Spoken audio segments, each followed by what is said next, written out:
Right. ఇప్పుడు ప్రస్తుతం సమాజం చూసుకుంటే కనుక పూలే సిద్ధాంతాలు కానివ్వండి, అంబేద్కర్ ఆయన ఒక ఆలోచన శైలి కానివ్వండి నిజంగా వర్తిస్తుందంటారా, అవసరం అంటారా, ముందుకు తీసుకెళ్ళగలరంటారా?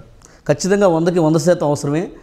పూలే కానీ అంబేద్కర్ గారు కానివ్వండి, అటువంటి పితామహులు అందరూ కూడా ఏం చెప్పారంటే ప్రజలందరూ సమానమే, ఏవైతే జాతీయ వనరులు ఉన్నాయో వనరులు ఇవన్నీ కూడా అందరికీ సమాన వాటా ఉంటుంది, అందరికీ కూడా ప్రాతినిధ్య హక్కు ఉండాలి, అదేవిధంగా సొసైటీలో ఉన్న ఆస్తులు కానివ్వండి, అవకాశాలు కానివ్వండి అందరూ అనుభవించాలి, కొన్ని వర్గాలు మాత్రమే, కొన్ని క్లాసెస్ మాత్రమే అనుభవించడం కాదు అన్నారు. అది అందరికీ న్యాయంగా ఉంటుంది, ధర్మబద్ధం కూడా. ఇది రాజ్యాంగంలో కూడా అనేక అధికారంలో దీన్ని పొందుపరచడం కూడా జరిగింది.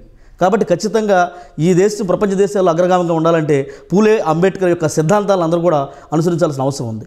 పూలే గారిని అంబేద్కర్ గారిని ఏ కులానికో మతానికో పరిమితం చేయాల్సిన పని లేదు. ఈ రోజున పూలే గారిని బీసీ అని చెప్పేసి అంబేద్కర్ని ఎస్సీ అని చెప్పేసి భావిస్తూ ఉన్నారు. అంబేద్కర్ గారు ప్రపంచ మేధావి, ప్రపంచ మానవాళి మొత్తానికి ఆయన ఆత్మబంధువు. అదే కాకుండా భారతరత్న అవార్డును కూడా ఆయన స్వీకరించడం జరిగింది.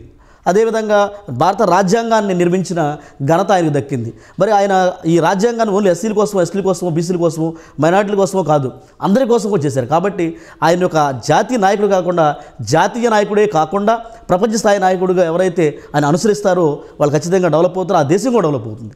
ఎందువల్లంటే ఈ రోజున ప్రపంచ దేశాల్లో అనేక దేశాల్లో కూడా అంబేద్కర్ యొక్క సిద్ధాంతాలని, భావజాలాలను కూడా వాళ్ళు వంట పట్టించుకోవడం కాకుండా వాళ్ళ యొక్క ప్రభుత్వ కార్యక్రమాల్లో కూడా ప్రవేశపెట్టి ఆయా దేశాలని డెవలప్ చేసుకుంటూ ఉన్నారు. కాబట్టి ఏనాటికైనా కూడా ఈ భారతదేశంలో పూలే అంబేద్కర్ యొక్క భావజాల సిద్ధాంతాలని గనక అనుకరించి వాటిని ఇంప్లిమెంట్ చేసినట్లయితే ఈ దేశం ప్రపంచ దేశాలు అగ్రంగా ఉంటుందని చెప్పేసి నా నమ్మకే కాకుండా అనేక మంది నిష్ణాతుల యొక్క ఆలోచన కూడా అని చెప్పేసి నేను తెలియజేసుకుంటున్నాను. అంటే మీరు ఇందాక ఒక మాట అన్నారు, పూలే గారిని బీసీ అని చెప్పేసి అంబేద్కర్ గారిని ఎస్సీ అని చెప్పేసి ముద్ర వేయడం జరిగిందని చెప్పేసి. అది వేయడం కూడా ఆయా వర్గం వాళ్ళు వేశారు కానీ మిగతా వాళ్ళు వేయలేదు. ఆ కులాల్లో అంటే కుల వ్యవస్థ వచ్చిందో ఆ కులాల్లో పుట్టారు కానీ ఒకళ్ళు కుల వ్యవస్థ లేకపోతే వాళ్ళే ఈ రోజున ఏవైతే అగ్రకులాలు అనుకుంటున్నారో, సంపన్న వర్గాలు అనుకుంటున్నారో అక్కడ పుడితే ఇటువంటి పరిస్థితులు ఉండేవి కాదు కదా, ఇలా పిలిచేవాళ్ళు కాదు కదా. వాళ్ళ పుట్టుక ఎక్కడుందో అది ఆలోచిస్తున్నారు కానీ వాళ్ళు ఈ దేశానికి చేసిన సేవలేంటి, ప్రపంచానికి ఏ స్ఫూర్తినిచ్చారు, ఏ మార్గదర్శకాలు ఇచ్చారు, ఏ సిద్ధాంతాన్ని భావజాలు అందించారో ఆలోచించట్లా. అది కేవలం ఏంటంటే ఒక మేధోపరమైన వివక్షగా మనం భావించవచ్చు. మనం యొక్క మానసిక ఆలోచనల్ని ఉన్నతంగా తీసుకుంటూ వెళ్ళాలి. అంటే మన మనుషులు ఉన్నతంగా ఉండడం కాకుండా మన ఆలోచనల్ని ఉన్నతంగా చేసుకుని వాటిని ఆచరణలో కూడా పెట్టాల్సిన అవసరం ఉంది. సో రిజర్వేషన్ పట్ల మీ యొక్క ఆలోచన ఎలా ఉంది? ఎందుకంటే ఆర్టికల్ 16 సబ్స్క్రిప్షన్ 4 ప్రకారం 50% ఉంది. ఇప్పుడేమో ఈబీస్ బిల్ కానివ్వండి, మిగతా కాపుల రిజర్వేషన్ కానివ్వండి అన్నీ కూడా వస్తూ ఉన్నాయి.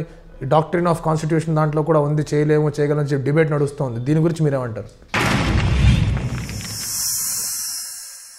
Like and subscribe Eagle Media Works.